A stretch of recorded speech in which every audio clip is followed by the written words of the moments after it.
इंसान पैदा होता है बिना किसी मैनुअल के, फिर भी पूरी ज़िंदगी एक ही चीज़ ढूँढता रहता है, मैं यहाँ क्यों हूँ?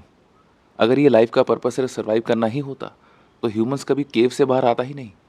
फिर फायर डिस्कवर नहीं होती, शिप्स कभी ओशन क्रॉस नहीं करते और कोई रात के 3 बजे स्काई को देखकर एक्जिस्टेंस के बारे में नहीं पूछता।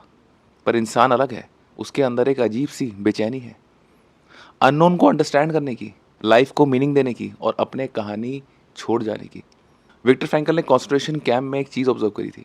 जिन लोगों को लगता था कि उनकी लाइफ का कोई मीनिंग अभी बाकी है, कोई काम, कोई इंसान, कोई पर्पस उनका वेट कर रहा है, वो सफरिंग के बीच में भी मेंटली ज़्यादा रेजिलेंट रहे। उन्होंने ये भी लिखा था कि human being can survive almost any how if they have a why. मतलब इंसान सिर्फ सर्वाइव करने के लिए वायर्ड नहीं है, उसे फील होना चाहिए कि वो किसी चीज़ की तरफ आगे बढ़ रहा है, कि उसकी एग्जिस्टेंस मैटर करती है, कि उसकी लाइफ का कोई मीनिंग है। और जैसे ही इंसान को वाई मिलता है, उसके अंदर जीने की एनर्जी खुद एक्टिवेट हो जाती है।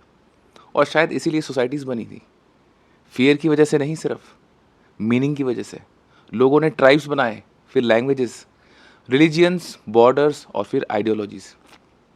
ऑथर युवाल नोआ हरारी ने कहते हैं कि ह्यूमंस फिजिकली स्ट्रॉन्गेस्ट कभी स्पीशीज़ था ही नहीं, पर उनके पास एक सुपर पावर थी, कलेक्टिव बिलीफ।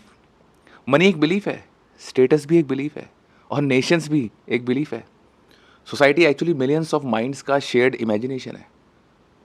और फिर फिलोसोफर फ्रेडरिक नीत्शे ने एक डेंजरस लाइन भी बोली, he who has a why to live can bear almost any how. क्योंकि सफरिंग ह्यूमन लाइफ का बग नहीं, वो एक फीचर है। पेन अनअवॉइडेबल है, पर मीनिंगलेस पेन इंसान को तोड़ देता है। इसीलिए human beings naturally purpose search करते हैं। कार्ल यंग ने यहाँ तक बोला कि the privilege of a lifetime is to become who you truly are.